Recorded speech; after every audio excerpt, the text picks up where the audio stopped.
Bagi anda yang meminati, suka lihat dokumenter mengenai binatang, kalau kamu tahu mengenai a great white shark, ikan jerung putih, great white shark, basically the name, Now, ikan jerung putih ini adalah ikan jerung yang memang sudah terkenal reputasinya sebagai hewan pemangsa yang utama. In English, they are called apex predators. Maksudnya hewan pemangsa utama, maksudnya mereka tidak ada pemangsa-pemangsa yang lain. Tiada binatang yang memburu mereka.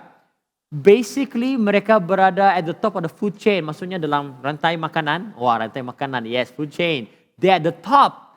Ikan jerung putih, the great white sharks, and size ikan jerung putih yang terbesar yang setakat ini yang documented pada tahun lepas adalah seperti dalam gambar ini, ikan jerung yang ukuran panjangnya kira-kira 20 kaki. Wow, panjang, luar biasa.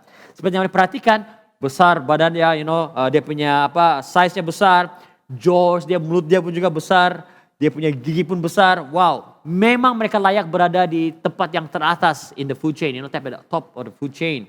Now, walau bagaimanapun, sesuatu yang menarik berlaku. Pada bulan Oktober tahun 1997, ada beberapa pelawat, pelancong, mereka pergi ke Pulau Farallon di San Francisco. Mereka sebenarnya mau melihat ikan paus. Tapi apa yang berlaku? Sesuatu yang menakjubkan, yang memeranjatkan, yang belum pernah dilihat dalam hidup mereka. Apa yang berlaku adalah ada dua ekor ikan, killer whales, ataupun orcas nama dia, killer whales atau orca. Mereka melihat dua killer whales ini menyerang the great white shark, ikan jerung putih. Bukan saja menyerang, tapi makan itu ikan punya hati, the liver. Wow. Now, kalau kamu yang tidak tahu apa itu killer whale, pastor, apa itu orca? Enggak, saya tahu pastor, apa itu? Nah, ini gambar dia. Cute kan? Saya sendiri terkejut bila saya mendengar mengenai berita ini.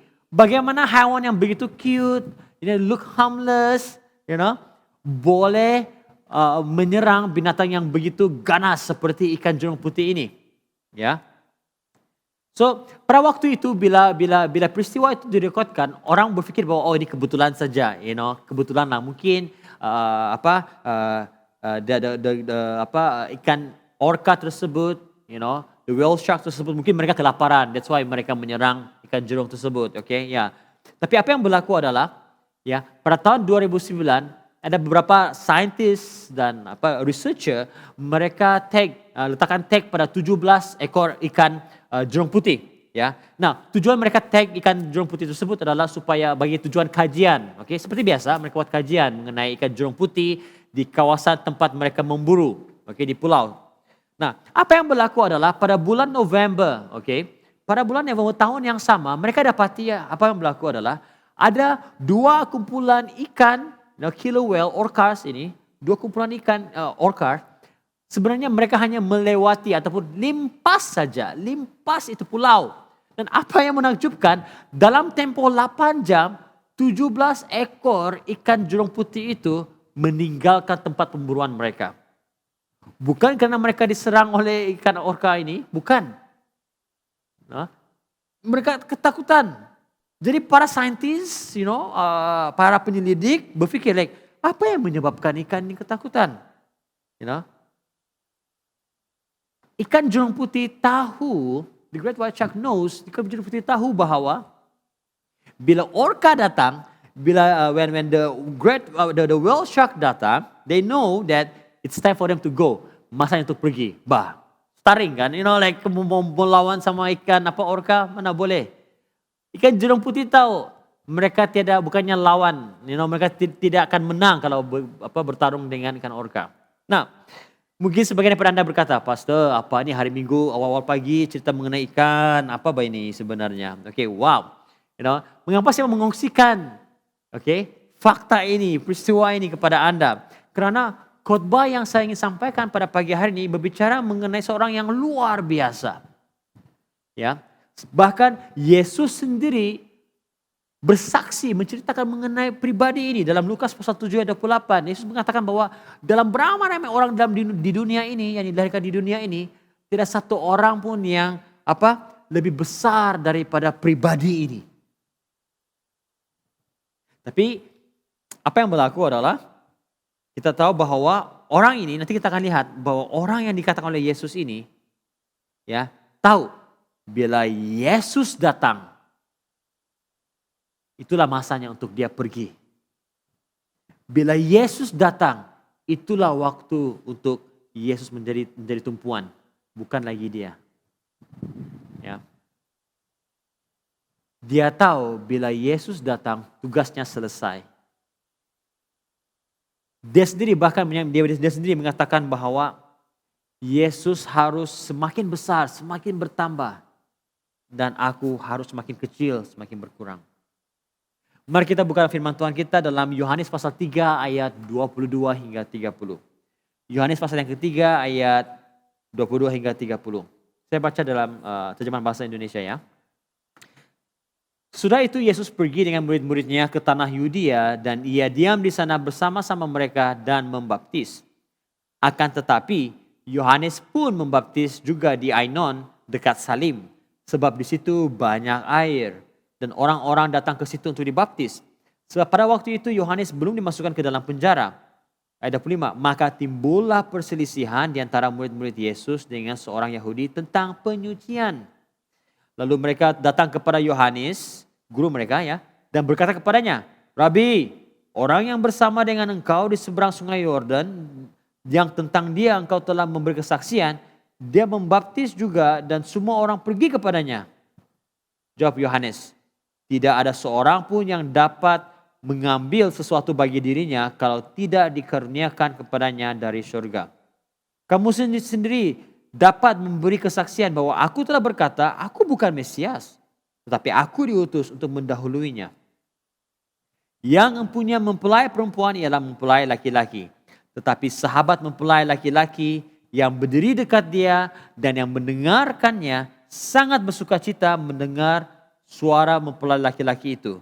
Itulah sukacitaku. Dan sekarang sukacitaku itu penuh. Ayat 30. Dia harus makin besar dan aku harus makin kecil. Ya. Jadi tajuk khotbah saya pada pagi hari ini diambil dari ayat 30. Yaitu Yesus harus makin besar, aku harus makin kecil. Sama-sama katakan, Yesus harus makin besar, aku harus makin kecil. Amen. Pada mulanya saya berpikir untuk menjadikan tajuk khotbah saya kerendahan hati, humility. Mudah-mudahan itu yang dalam pikiran saya. Namun waktu itu saya bisa berpikir, sebenarnya kan ada banyak pengajar-pengajar motivasi di luar sana yang mengajar tentang kerendahan hati, betul? Ya. Dan yang kita tahu semuanya, kita ada rakan yang bukan Kristen sebenarnya. Kita ada rakan yang tidak mengenal Tuhan, tapi mereka penuh dengan kerendahan hati. Saya ada kawan seperti itu. Saya tidak tahu bagaimana dengan kamu. Ya. Jadi apa bezanya antara kita, ya, murid Kristus dengan mereka yang bukan pengikut-pengikut Yesus? Kita rendah hati, mereka juga rendah hati. Apa bezanya? Ya, makanya saya berpikir bahwa tujuan utama hidup kita bukanlah untuk memiliki kerendahan hati. Ya, kerendahan hati bukanlah tujuan utama kita.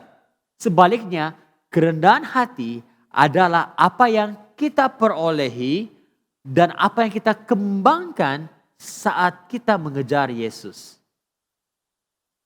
So it's all about Jesus, semuanya mengenai Yesus. Ya.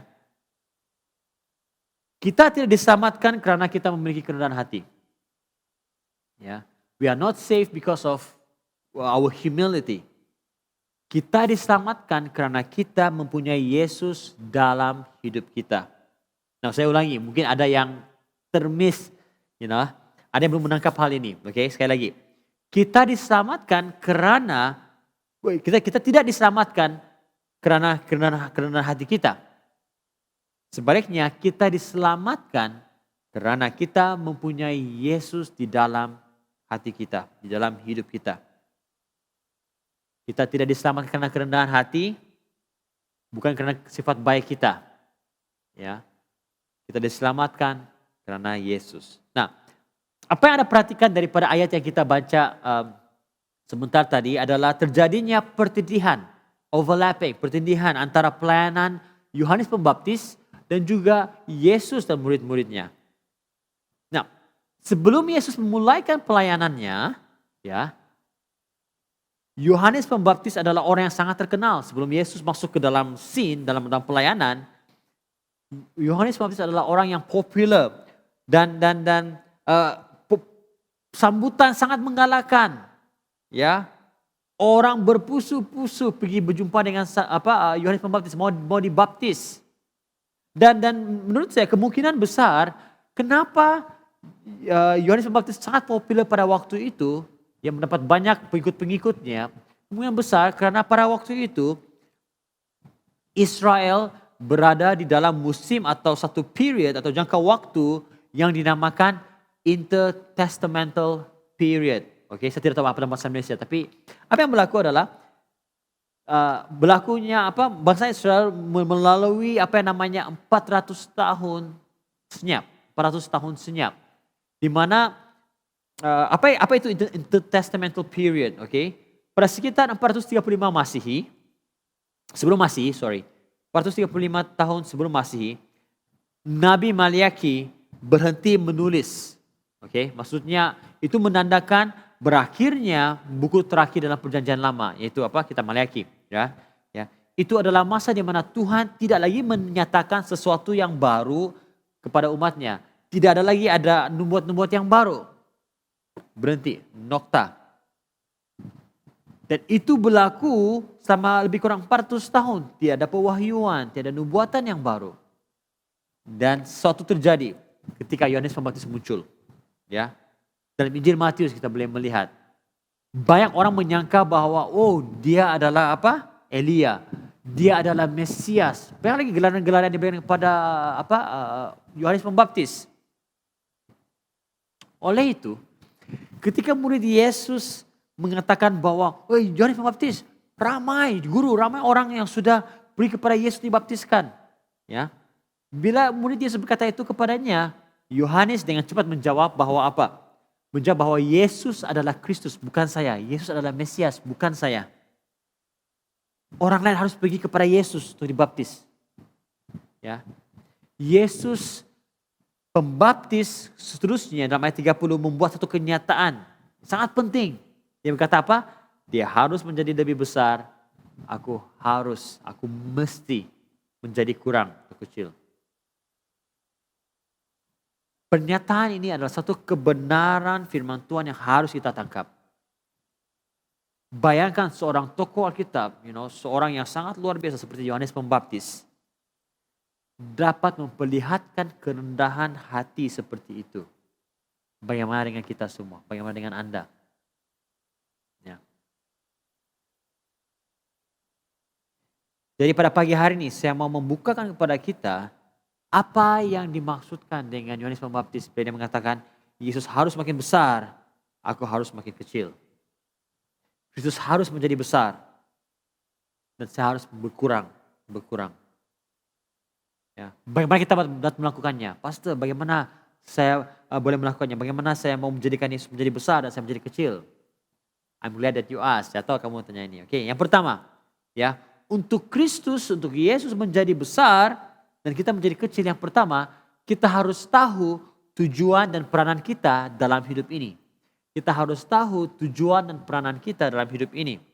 Ya, kelahiran Yohanes Pembaptis dinubuatkan, diceritakan dalam Lukas pasal 1 ayat 5 hingga 25. Kita boleh baca selepas ini, oke? Ya. Apa yang berlaku adalah Yohanes panggilannya adalah untuk apa? Mempersiapkan jalan bagi Yesus. Dengan cara apa? Membaptis orang, ya, dan juga memanggil orang untuk bertobat daripada dosa-dosa mereka. Dalam Lukas pasal 1 ayat 16 hingga 17 mengatakan begini. Dia, yaitu Yohanes Pembaptis, akan membuat banyak orang Israel berbalik kepada Tuhan Allah mereka. Dan dia akan berjalan mendahului Tuhan dalam roh dan kuasa Elia untuk membuat hati bapak-bapak berbalik kepada anak-anaknya dan hati orang-orang durhaka kepada pikiran orang-orang benar, dan dengan demikian menyiapkan bagi Tuhan satu umat yang layak baginya. Ya. Itu tujuan hidup Yohanes Pembaptis. Dalam kata lain, Yohanes Pembaptis, peranannya adalah untuk mempersiapkan jalan bagi Tuhan dan menyampaikan Injil, message pertobatan. Karena Yohanes tahu tujuan hidupnya, makanya dia mengatakan bahwa Yesus harus semakin besar, aku harus semakin kecil.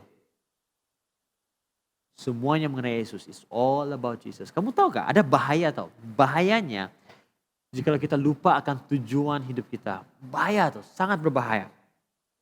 Sekiranya kita lupa akan tujuan hidup kita, kita akan mencapai kejayaan dengan cara kita sendiri. Dan berakhir ke arah yang salah dengan akibat yang kita sendiri pun tidak ingini. Kalau kita mau berjaya, mencapai tujuan dengan cara kita sendiri, yes, go ahead. Tapi jangan menyesal. Ya, bila kita berakhir ke jalan yang salah dan bila kita tidak mendapatkan hasil yang kita ingini. Tujuan hidup kita adalah membuat Yesus semakin besar dan kita semakin kecil. Nah, bagaimana dengan peranan kita? Tujuan dan peranan ada dua hal yang berbeza ya. Bagaimana dengan peranan kita dalam hidup? Ini ya, John the Baptist, Yohanes Pembaptis memberi satu analogi kepada murid-muridnya. Di dalam ayat 29 dia kata begini, yang empunya mempelai perempuan ialah mempelai laki-laki, tetapi sahabat mempelai laki-laki yang berdiri dekat dia dan yang mendengarkannya sangat bersukacita mendengar suara mempelai laki-laki itu. Itulah sukacitaku dan sekarang sukacitaku itu penuh. Nah, Yohanes Pembaptis menggunakan analogi perkawinan mempelai wanita dan juga mempelai laki, ataupun dalam bahasa kita pengantin wanita dan juga pengantin laki-laki. Nah, pertanyaannya di sini, siapakah pengantin laki? Siapakah mempelai laki? Yesus. Siapakah mempelai wanita atau pengantin wanita? Gereja Tuhan, umat Tuhan. Nah, bagaimana kita tahu ini? Dalam Efesus pasal yang kelima ayat 25 hingga 27. Di mana Yesus memberikan hidupnya kepada mempelai wanitanya. Yaitu siapa? Gereja Tuhan. Ya. So, gereja Tuhan adalah pengantin wanita bagi Yesus. Nah, siapakah pengapit? Siapakah pengapit ataupun sahabat kepada pengantin laki-laki? Kita, dalam konteks kita pada hari ini, kita. Ya. Yohanes Pembaptis melihat Yesus sebagai pengantin lelaki dan dia sebagai pengapit, sebagai sahabat kepada pengantin lelaki. Ya, kita pada hari ini kita adalah sahabat kepada pengantin lelaki. Kita adalah sahabat pengapit bagi Yesus. Ya, nah pada zaman Yesus ada sedikit berbeza. Maksudnya banyak perbezaan sebenarnya antara cara perkahwinan pada zaman Yesus, orang Yahudi pada zaman Yesus dan kita pada hari ini. Oke. Pada zaman Yesus, pengapit lelaki akan menjadi wedding manager, ya, orang yang mengatur perkahwinan. Oke, ya.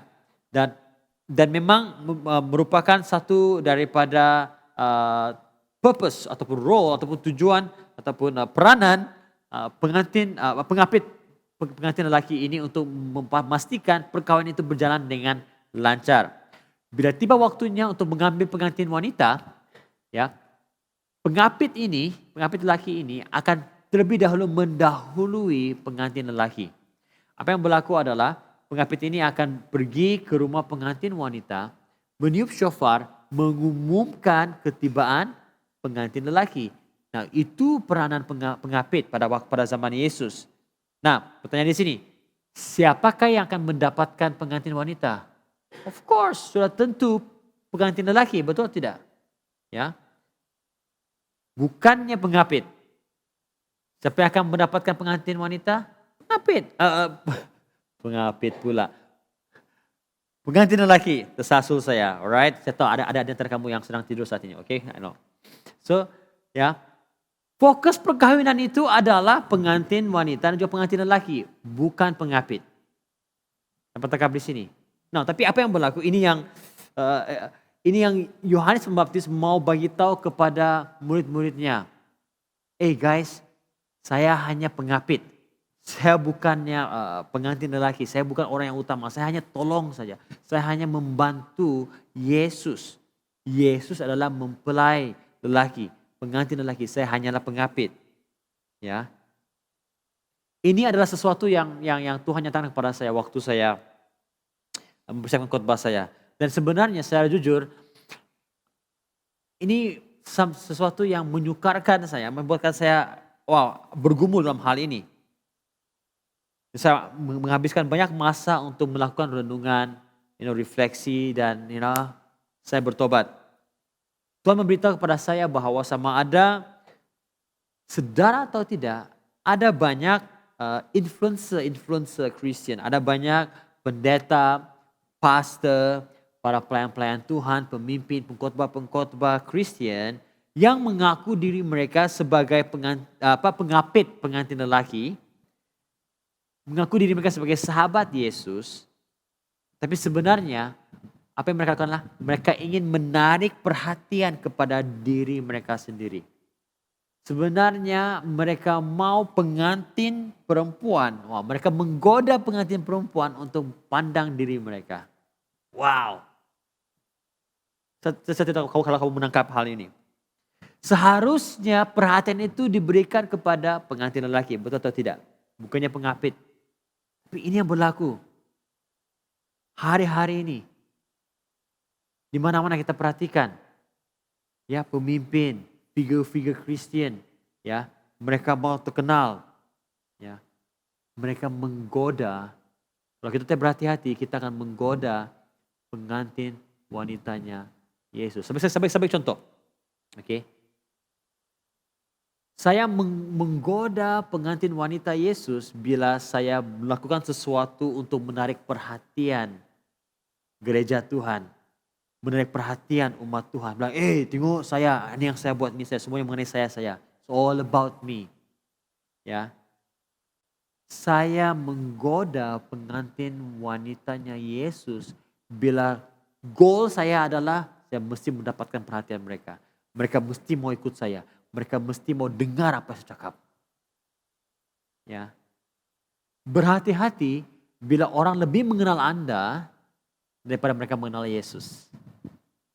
Berhati-hati apabila orang lebih excited, teruja untuk tahu perkara-perkara yang Anda lakukan daripada excited untuk mengetahui perkara yang Tuhan lakukan. Berhati-hati. Dan berhati-hati bila orang lebih mau mendengar apa yang Anda katakan, apa yang Anda khotbahkan daripada apa yang firman Tuhan katakan pada mereka. Berhati-hati. Ya. Karena semua ini kita harus tahu. Semua ini is all about Jesus. Yesus harus semakin bertambah dan kita harus semakin berkurang. Dia mengerti, katakan amin. Amin. Kita teruskan. Berikutnya, jangan menjadi pencuri kemuliaan Tuhan. Wah, ini famous ini. Jangan curi kemuliaan Tuhan. Jangan curi kemuliaan Tuhan. Yes. Jangan kita menjadi pencuri kemuliaan Tuhan. Nah, sebenarnya bila dipikirkan, mustahil kemuliaan Tuhan itu boleh dicuri. Wah. Kan? Tapi tanpa kita sadar, kita bertindak seolah-olah kita boleh mencuri kemuliaan Tuhan. Ya. Kita menjadi pencuri kemuliaan Tuhan bila kita ada di roh yang mengatakan bahwa saya layak bani sebenarnya. Saya yang layak menerima penghormatan. Saya layak dihargai. Dalam bahasa Inggris, the entitlement spirit. Berhati-hati dengan entitlement spirit ini. Berhati-hati bila kita merasakan bahwa kalau bukan saya yang buat ini, tidak akan terjadi. Berhati-hati dengan entitlement spirit ini. Karena apa yang kita akan cari adalah pengiktirafan. Ya, kita lakukan untuk gereja, lakukan untuk Tuhan, dan kita tersinggung bila orang tidak mengiktiraf apa yang kita buat. Bila orang tidak acknowledge untuk mengakui apa yang kita buat. Ya, semua orang bilang, wah thank you ini, tapi kita dan yang lain-lain. Oh, kita tersinggung. Berhati-hati. Itu namanya ada spirit of entitlement. Ya. Saya panggil ini penyakit apa? Penyakit kalau bukan saya, oke? Kalau bukan saya. Ya. Kalau bukan saya, mana ada gereja ini bangun macam ini? Kalau bukan saya, mana ada gereja ini ada aircon, kalau bukan saya tidak berjalan ini worship team nih, kalau bukan saya mana ada orang akan melawat, melayani di hospitality dan sebagainya, kalau bukan saya. Berhati-hati dengan penyakit kalau bukan saya. Ya. Kita harus sedar diri. Wow, come on church.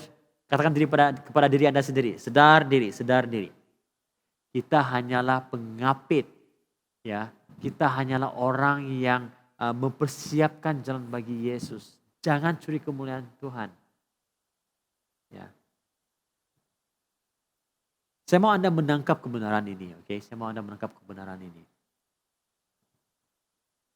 Diri Anda penting, sangat berharga di mata Tuhan. Ya. Anda berharga, Anda penting, bukan karena apa yang Anda lakukan. Bukan karena siapa keluarga Anda, apa latar belakang Anda, pendidikan Anda, kekayaan Anda. No. Anda penting, Anda berharga karena apa yang Yesus sudah lakukan di kayu salib untuk hidup Anda.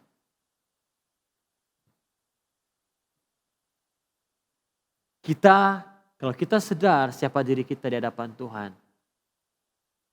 Kalau kita tahu tujuan, ya, dan peranan kita di hadapan Tuhan. Kita tidak akan bersusah payah untuk mendapatkan pengiktirafan atau menerima apa-apa kemuliaan yang sebenarnya bukan menjadi milik kita. Jadi supaya Yesus harus semakin besar dan kita semakin kecil, kita harus tahu tujuan dan peranan hidup kita. Amin. Yang kedua berikutnya. Supaya Yesus menjadi semakin besar dan kita semakin kecil, yang kedua, kita harus tahu akan bahayanya jika kita terjebak dalam perangkap persaingan dan perbandingan. Ya, competition and the comparison trap. Berhati-hati. Ya. Murid-murid Yohanes Pembaptis ada perselisihan dengan beberapa orang Yahudi pada waktu itu dalam pembacaan kita sebentar tadi. Ya. Tidak dinyatakan sebenarnya apa poin-poin perbahasan mereka, tapi kita tahu ini pasti ada kaitan dengan upacara penyucian dan baptisan. Karena kita tahu dalam ayat 25, murid-murid Yohanes Pembaptis datang kepadanya dan bagi tahu mereka mengenai Yesus dan murid-murid Yesus yang membaptiskan orang di seberang sungai. Ya. Mungkin juga apa yang terjadi adalah orang-orang Yahudi ini mereka sengaja kasih batu api, Mereka sengaja buat murid-murid Yesus marah. Iyalah, murid-murid Yohanes Pembaptis marah. Mereka sengaja kasih batu api murid-murid Yohanes Pembaptis. Kamu tahu kenapa? Kan sebelum ini yang terkenal, orang kenal yang membaptis siapa? Yohanes Pembaptis. Namanya sudah Yohanes Pembaptis. Title itu, gelaran Yohanes Pembaptis itu tidak akan diberikan kepada Yohanes. Kalau bukan dia memang terkenal, memang itu panggilan dia. Nah sekarang ini ada orang lain lagi yang membaptis. Dan saya pasti orang-orang Yahudi ini mereka sengaja tanya, Yohanes Pembaptis, apa beza kau punya baptisan sama Yesus Ya, kenapa ramai orang sudah pergi ke Yesus dan bukannya kepada kau?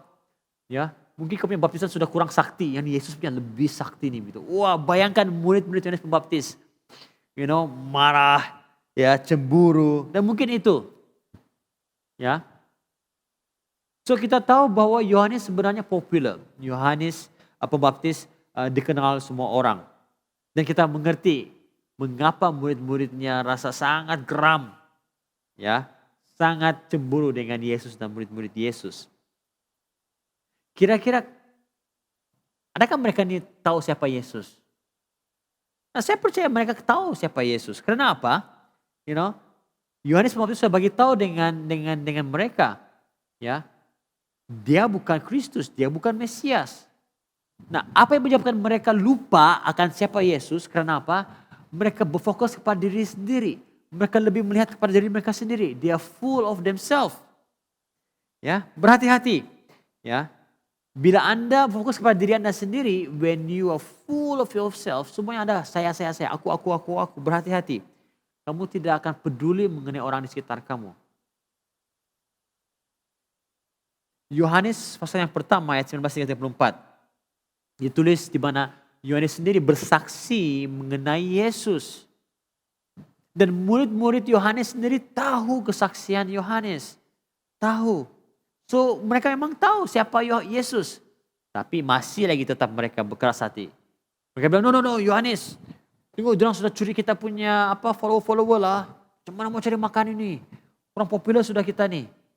Ya, mereka lupa alasan sebab mengapa pelayanan Yohanes Pembaptis wujud. Mengapa mereka melayani, mereka lupa sebab dia. Kenapa? Mereka terlalu fokus kepada diri mereka, kemauan mereka, pemikiran mereka.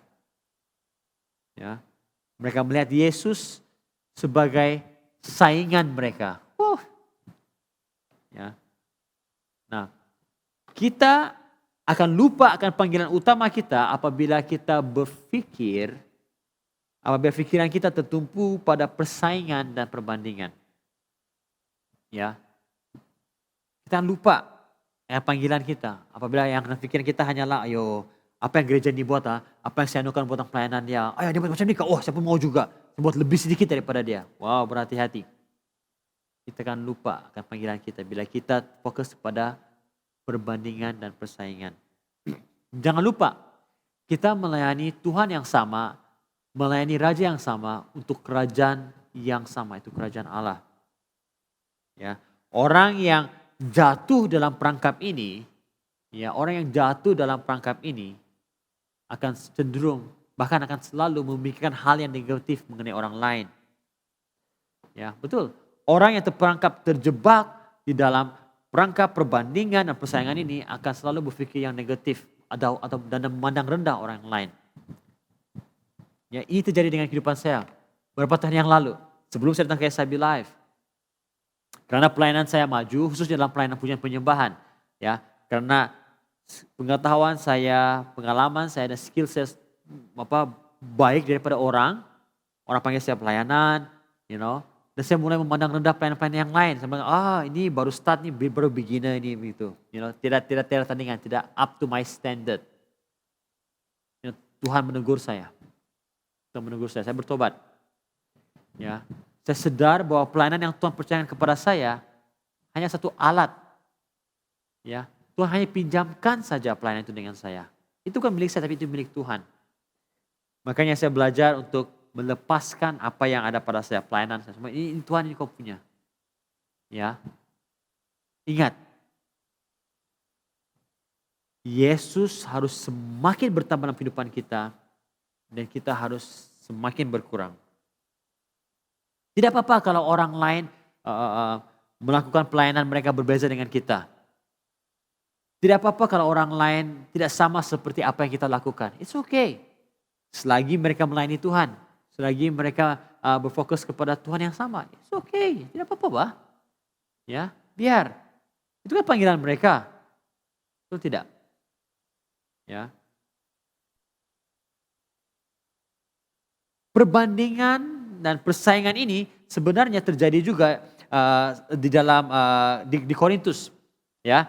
Dalam 1 Korintus pasal 1 ayat 10 hingga 17 yang berlaku adalah ada persaingan dan perbandingan antara pengikut orang-orang percaya pada waktu itu, ya. Paulus menegur mereka. Paulus berkata, "Wow, nasib baik, puji Tuhan lah, bukan saya yang membaptis." Ya. Paulus tahu bahwa panggilannya adalah untuk menyampaikan Injil kebenaran, bukannya untuk membaptiskan orang. Jadi dia sangat secure dengan identitinya. Ya. Church, remember this. When it comes to our heavenly assignment, bila ini berbicara mengenai kita punya pelayanan kita dipanggil untuk apa? Untuk melengkapkan satu dengan yang lain, untuk melengkapkan tubuh Kristus. Bukan untuk menyaingi, saling bersaing, bukan. We are called to complete, not to compete. Kita dipanggil untuk melengkapi satu dengan yang lain, bukan untuk menyaingi satu dengan yang lain. Ada amin? Amin. Ya. Remember, fokus kita haruslah untuk menyelesaikan tugas dan tanggung jawab apa yang Tuhan berikan kepada kita. Itu harus menjadi fokus kita. Ya.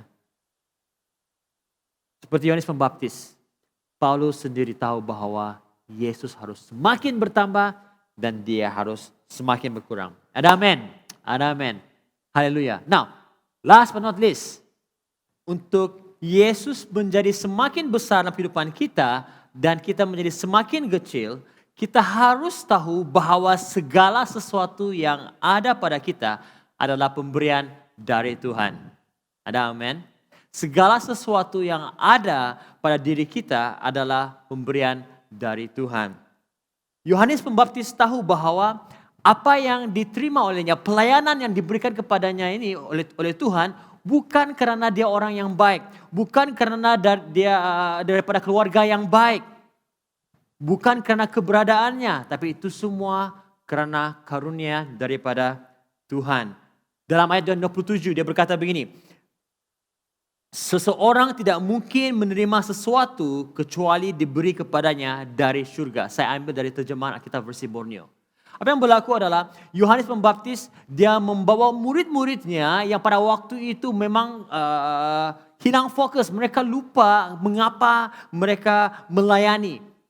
Jadi Yohanes Pembaptis beritahu, this is basics, this is back to basics.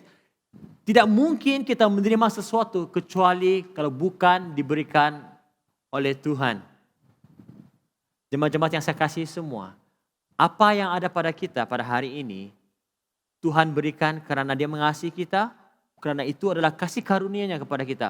Bukan karena kebaikan kita, bukan karena kemampuan kita, bukan karena siapa kita. Cara terpantas untuk keluar daripada rahmat Tuhan adalah dengan kita melakukan semuanya dengan usaha sendiri. Kalau Anda mau keluar daripada berkat dan kemurahan Tuhan, lakukanlah segala sesuatu dengan usaha Anda, dengan kemampuan Anda sendiri. Saya pernah melakukannya. And you know what? In the end of the day, saya sendiri kecewa. Kalau kita tahu bahwa segala sesuatu yang ada pada kita adalah daripada Tuhan, pertanyaannya, mengapa kita mau masih menyimpannya untuk diri kita sendiri?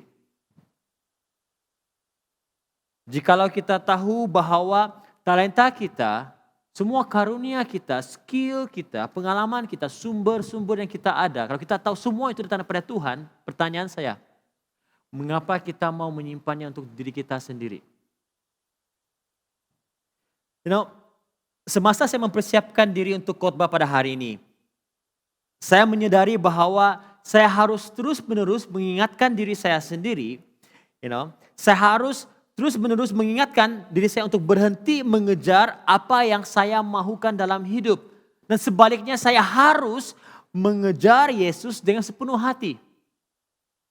Adakah Anda pernah berada di satu tahap atau satu situasi di mana Anda sadar bahwa semakin Anda menuntut hak Anda sendiri, Anda semakin kecewa? Adakah Anda pernah berada dalam satu situasi atau satu tahap di mana Anda akhirnya menyadari bahwa Yesus harus semakin bertambah dan Anda harus semakin berkurang? Sekian lama, masa yang cukup lama hidup saya terdiri daripada keinginan-keinginan yang berfokus kepada perkara-perkara duniawi. Saya mau lebih banyak, segala sesuatu saya mau lebih, more. Saya mau lebih banyak masa, more time, more money, lebih banyak uang. Siapa yang tidak mau kan? Ya, saya mau lebih banyak tenaga, saya mau lebih banyak creativity, saya mau lebih banyak disiplin, ada banyak kemauan-kemauan yang lain. Itu berbicara mengenai kita manusia, kita tidak pernah puas. Now, let me illustrate this. Bayangkan bola-bola kecil ini adalah perkara-perkara yang kita mau dalam kehidupan kita. Okay? Itu boleh berbicara mengenai pekerjaan kita, keuangan, rumah, kereta baru, pakaian baru, kasut, pekerjaan baru, pelajaran pendidikan, ya semuanya ini kita mau mencapainya. Dan apa yang berlaku dan gelas ini melambangkan simbol kepada hidup kita, oke? Okay? Saya tidak tahu bagaimana dengan kamu, tapi ini yang saya pernah lakukan dahulu. Saya berusaha untuk memenuhkan hidup saya dengan benda-benda yang saya kejar ini. Dan saya anggap bahwa bila saya sudah mencapai semuanya, hidup saya penuh. Tapi seperti Anda perhatikan, masih ada kekosongan. Oh, sebagai orang Kristen, saya tahu. Kalau ada kekosongan, Yesus boleh mengisinya. Nah, air ini melambangkan Yesus, oke? Karena Yesus adalah air yang hidup. Jadi, apa yang saya lakukan adalah saya menambah Saya menambah Yesus dalam kehidupan saya. Oke lah Yesus, oke. Saya menambah Yesus dalam kehidupan saya. Oke, alamak Yesus. Kalau saya tambah kamu dalam kehidupan saya, benda-benda yang lain macam mau keluar lah Yesus. Akhirnya 50% Yesus, 50% saya. Separuh Yesus, separuh saya. Tapi kita tahu, bila kita mengundang Yesus dalam kehidupan kita, bila kita mau Yesus, menjadikan Yesus sebagai Tuhan dan Juru Selamat kita, Yesus tidak akan berkongsi taktanya dengan apapun juga. Yesus tidak akan kongsi 50-50 dengan kita. Yesus mau sepenuhnya hidup kita. Saya bertobat. Saya belajar. Apa yang saya harus lakukan adalah menyerahkan segala sesuatu kepada Tuhan dan izinkan Yesus mengambil seluruh tempat kehidupan saya. Yesus harus bertambah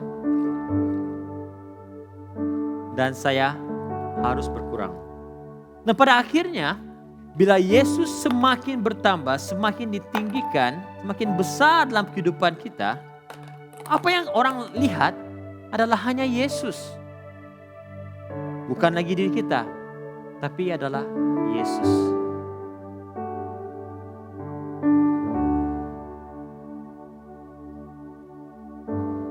So pada hari ini, jikalau Anda mau mengatakan bahwa Yesus, saya mau kau besar dalam kehidupan saya, semakin besar, semakin meningkat dalam kehidupan saya, dan saya menjadi semakin kecil. Apa yang Anda harus lakukan adalah menyerahkan seluruh hidup Anda kepada Yesus. Belajar daripada Yohanes Pembaptis. Dia tahu apa yang ada padanya, setiap segala sesuatu yang dilakukannya adalah untuk Tuhan. Dan itu bukan menjadi miliknya, itu adalah milik Tuhan. Dia serahkan segala sesuatu kepada Tuhan.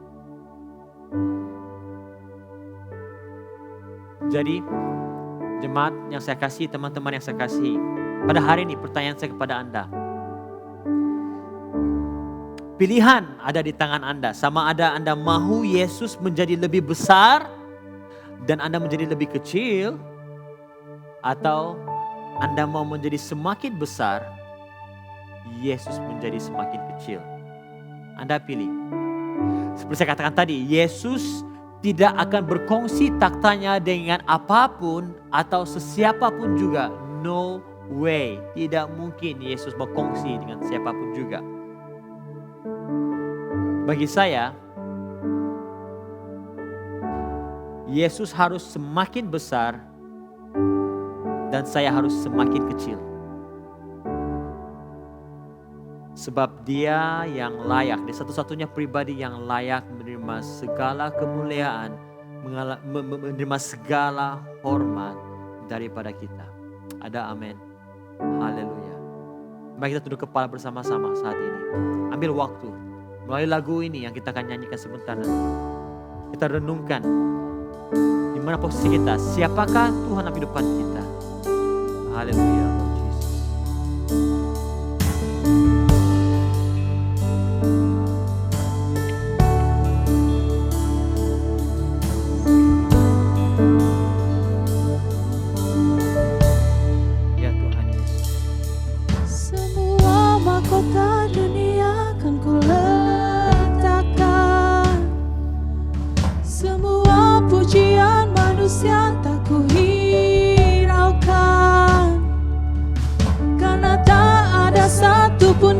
Dapat gantikan. Hanya Kau yang kudus dan hanya Kau terbesar. Kau yang layak, Kau yang layak, Kau yang layak disembah. Kau yang layak, Kau yang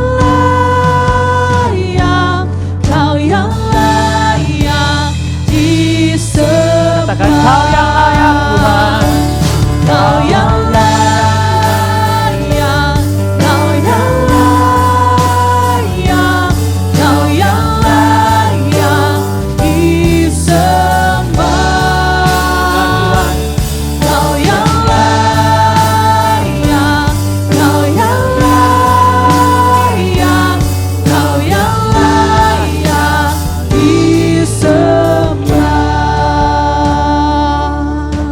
Benar Tuhan Yesus, hanya Engkau layak disembah, hanya Engkau yang layak ditinggikan, hanya Engkau yang layak menerima segala kemuliaan Bapa.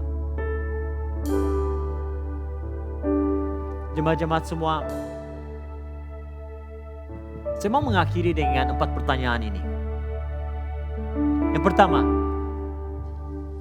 bolehkah Anda mengatakan bahwa Yesus harus makin besar dan saya harus makin kecil ketika Anda berada di puncak kejayaan Anda? Jika semuanya baik-baik, jika semuanya excellent, bolehkah Anda berkata bahwa Yesus, Engkau semakin besar, aku semakin kecil?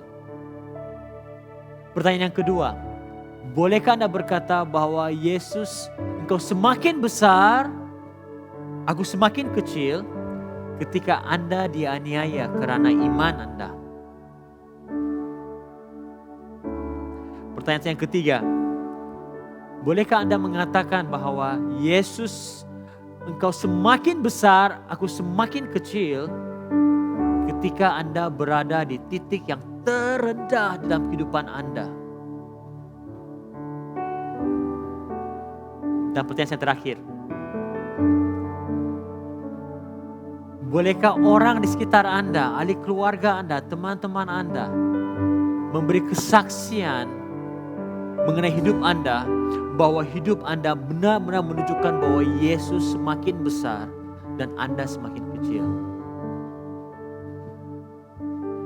Ambil waktu, renungkan 4 pertanyaan ini. Anda jawab pertanyaan ini pada pagi hari ini.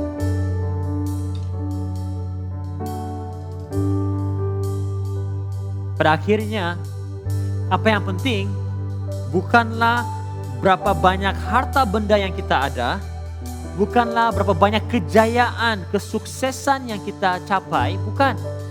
Pada akhirnya yang kita harus tanya diri kita, adakah Yesus semakin besar? Adakah Yesus semakin ditinggikan? Dan saya semakin kecil.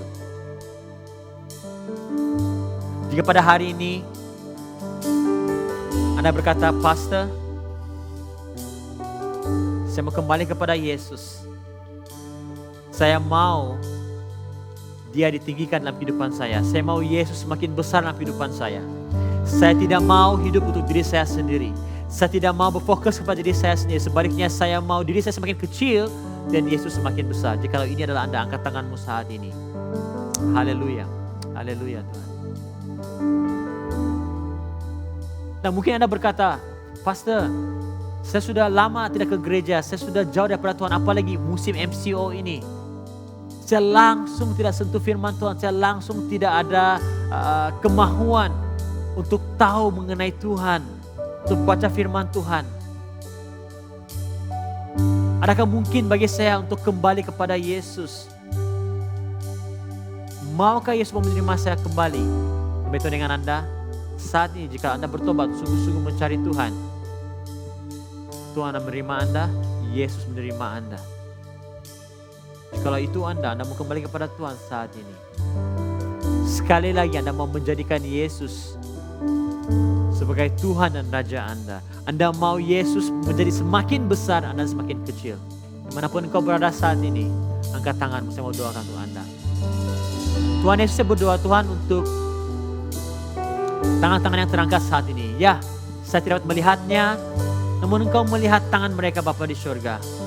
Di hadapan-Mu Tuhan Yesus, mereka menyerahkan hidup mereka. Mereka sadar cukup puas mereka mengejar impian, cita-cita mereka, kemauan mereka.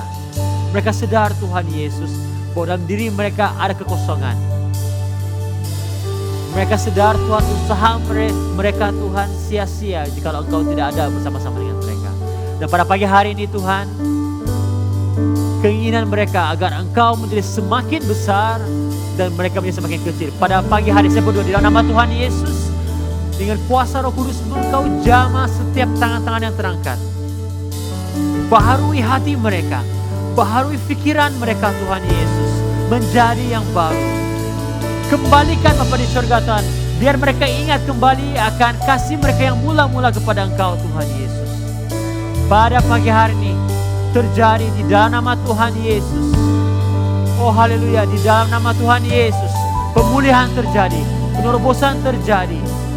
Haleluya. Pada akhirnya Tuhan, saya berdoa Tuhan, biar lewat daripada hidup mereka, orang akan melihat Engkau. Orang akan melihat Engkau semakin besar, semakin dilihat, ditonjolkan dalam kehidupan mereka. Terima kasih Yesus. Terima kasih Tuhan. Haleluya. Terima dengan iman pembaharuan daripada Tuhan. Terima dengan iman pemulihan daripada Tuhan ini. Terima dengan iman. Haleluya. Mari semua kita dimanapun kita berada, kita bangkit berdiri bersama-sama. Saya mendoakan setiap kita sebelum kita mengakhiri ibadah kita pada pagi hari ini. Diberkatilah engkau, diberkatilah keluargamu, anak-anakmu, suami dan istrimu. Diberkatilah seisi rumahmu. Diberkatilah engkau dalam pekerjaanmu, diberkatilah engkau dalam pelajaranmu, dalam hubunganmu. Saat engkau mencari Tuhan, saat engkau mengandalkan Tuhan, percayalah berkat Tuhan akan mengejar engkau. Bapa di surga, saya berdoa kiranya Tuhan Yesus, tanganmu memimpin mereka, darahmu Yesus membungkusi mereka, memelihara setiap umatmu, dijauhkan daripada segala penyakit, dijauhkan daripada segala bahaya Bapa di surga. Dimanapun mereka pada saya berdoa Tuhan, biar kiranya Tuhan Yesus yang kelihatan dalam kehidupan mereka adalah Engkau. Terima kasih Tuhan Yesus. Kiranya berkat-Mu turun ke atas mereka. Kiranya kemuliaan-Mu menyinari wajah mereka Tuhan Yesus. Dan janji-Mu Tuhan Yesus digenapi dalam kehidupan mereka. Terima kasih Tuhan. Terima kasih Tuhan. Kami terima semua dengan penuh ucapan syukur. Di dalam nama Tuhan Yesus, semua yang percaya mengasih Tuhan katakan amin. Amin. Come on. Berikan bagi Tuhan Yesus. Come on. Amen. Haleluya. Amen. Haleluya. Terima kasih semuanya karena bersama-sama dengan kami. Ya, jangan lupa minggu hadapan masa yang sama kita akan berjumpa di masa yang sama pukul 11 pagi untuk ibadah bahasa Malaysia. Tuhan memberkati. Have a great Sunday.